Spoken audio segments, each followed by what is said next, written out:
Hello friends, আমি drripansarkar। আজকে এই ভিডিওতে আমরা জানব যে সকল ব্যক্তি রাত্রিতে ঘুমের মধ্যে নাক ডাকে, নাক গর্জন করে, যার দরুন আশেপাশের লোক ঠিকঠাক ঘুমাতে পারে না, তাদের জন্য এই ভিডিওটা খুবই উপকৃত হতে চলেছে। কারণ এইরকম নাক ডাকার রোগ আমরা আশেপাশে অনেক লোকের দেখতে পাই, এবং যে সকল লোকের হয়ে আছে তাদের জন্য যে ওষুধটা আমি বলবো, সেই ওষুধটা যদি তারা খেতে পারে তাহলে নাক ডাকার রোগ থেকে সে মুক্তি পাবে। অনেকে জানেন না যে হোমিওপ্যাথিতে এই নাক ডাকার ওষুধ আছে। তো আজকে বিস্তারিত আমি আলোচনা করব কি কি লক্ষণ পেলে আপনারা এই ওষুধটি খাবেন আপনারা। ঠিক আছে, তো দেখুন, যদি দেখা যায় মানে যে নাক ডাকে সে তো বুঝতে পারে না, এবার আশেপাশের লোক বা বাড়ির লোক যে তার পাশে শুয়ে আছে সেই জানতে পারে, সেই ব্যক্তি বারবার বলে বলে ওনাকে চেম্বারে পাঠায়। তো যার নাক ডাকে সে বুঝতে পারে না, কিন্তু বাড়ির লোকের তাগিদায় তারা চেম্বারে আসে এবং বলে যে নাক ডাকার ওষুধ আমাকে দিন ডাকতে হবে। এবার জিজ্ঞাসা যদি করা যায় যে আপনি কিছু বুঝতে পারেন, বলবে না। তো সেই ক্ষেত্রে যে ওষুধটি আসবে সেটা হচ্ছে ওপিয়াম। এই নাক ডাকার ক্ষেত্রে ওপিয়াম ওষুধটি খুবই কার্যকরী। এর কিছু বেসিক সিমটম আছে, সেই সিমটম অনুসারে এই ওষুধটাকে খেতে হবে। দেখুন, এই নিদ্রাকালে নাসিকা ধ্বনি মানে নাক ডাকা, এর সাথে কিন্তু এই আরেকটি লক্ষণ থাকতে হবে, সেটা হচ্ছে গলার মধ্যে ঘর ঘর।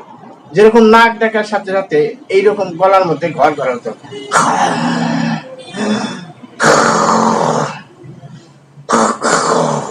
এরকম একটা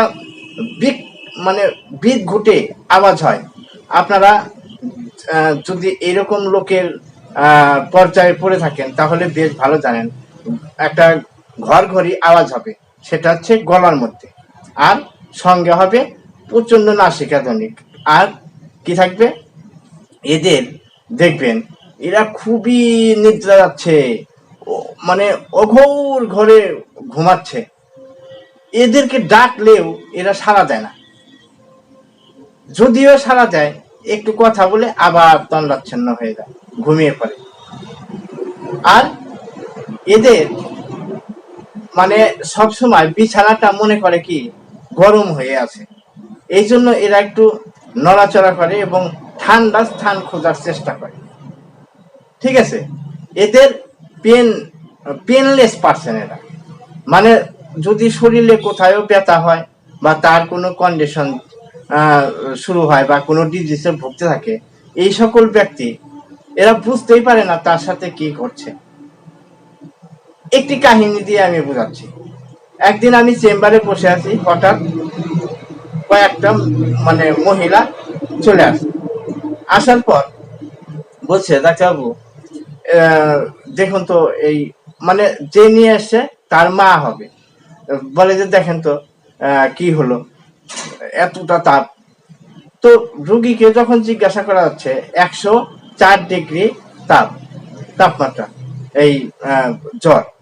তো রুগীকে যখন জিজ্ঞাসা করা হচ্ছে যে আপনি কেমন আছেন, কি সমস্যা হচ্ছে, উনি বললেন না আমি ভালো আছি, আমার কোনো অসুবিধা নাই। ওরা জোর করে নিয়ে আসলো, তাই আসলাম। এরা না যে কোনো কন্ডিশনে সন্তুষ্ট থাকে, এরা বুঝতেই পারে না, এরা পেনলেস পার্সন, ব্যথা বেদনা এগুলো ওরা কেয়ার করে না, যদিও করে সেটা দেখে আনদেখার ভাব করে, মনে হয় তার সাথে কিছু হয়নি। তো তখন ওই মহিলাটার 104 ডিগ্রি জ্বর, উনি বুঝতেই পারছেন না, উনি বিন্দাস ঘুরে বেড়াচ্ছেন, ওই ওদের সাথে এক জায়গায় যাচ্ছেন নিমন্ত্রণে। যখন একজনের শরীরের সাথে আর একজনের শরীর লেগে গেছে, তখন তার পাশের লোকটি বুঝতে পারছে যে কতটা তাপ, সঙ্গে সঙ্গে নিয়ে এসছে আমার কাছে। তো তখন ওনাকে ওপিয়াম ওষুধটা দেওয়া হয়, কিন্তু ওনার জ্বর কিন্তু চলে যায়। ঠিক আছে, তো এইরকম পার্সন কোনো কিছুতে কেয়ারলেস, পরবাই করে না, ওর ব্যথা হয়ে আছে বুঝতেই পারবে না। এই জন্য এ যে নাক ডাকে মান সম্মানে পড়ে যায় বাড়ির লোক, এবং আশেপাশের লোক ঘুমাতে পারে না। এরকম একটি পেশেন্ট দেখেছি যে এক জায়গায় বেড়াইতে গেছে, ওই বাড়িতে রাত্রিতে শুইতে দিয়েছিল, সকালবেলা উঠে ওনাকে বলছে যে আপনি তো এইরকম নাক ডাকেন, রাত্রিতে ঘুমাতেই পারেন। তো তখন সে তো একটু লজ্জা পেয়ে যাবে, সেই কারণে এসছে। তারপরে ওনাকে ওপিয়াম দেওয়া হয় এবং ভালো রেজাল্ট হয়। তো এই নাক ডাকার ক্ষেত্রে ওপিয়াম ওষুধটি খুবই ভালো ওষুধ। এরা অর্ধ চক্ষু খোলা থাকে আর অর্ধ চক্ষু বোঝা থাকে, আর নাসিকা ধ্বনির সাথে গলার মধ্যে একটা ঘর ঘর ঘর ঘর শব্দ হবে। এরকম যদি লক্ষণ থাকে তাহলে আপনারা এই ওপিয়াম ওষুধটিকে ইউজ করবেন, দেখবেন ভালো রেজাল্ট হবে। 200 শক্তিতে ইউজ করবেন, 15 মিনিট পর পর 3টা ডোজ দিয়ে দেবেন, দেখবেন নাক ডাকা বন্ধ হয়ে গেছে। এই ছিল আজকের ভিডিও। আশা করি ভিডিওটা ভালো লাগবে। পরবর্তী ভিডিওতে আপনাদের সাথে আবার দেখা হচ্ছে। ধন্যবাদ।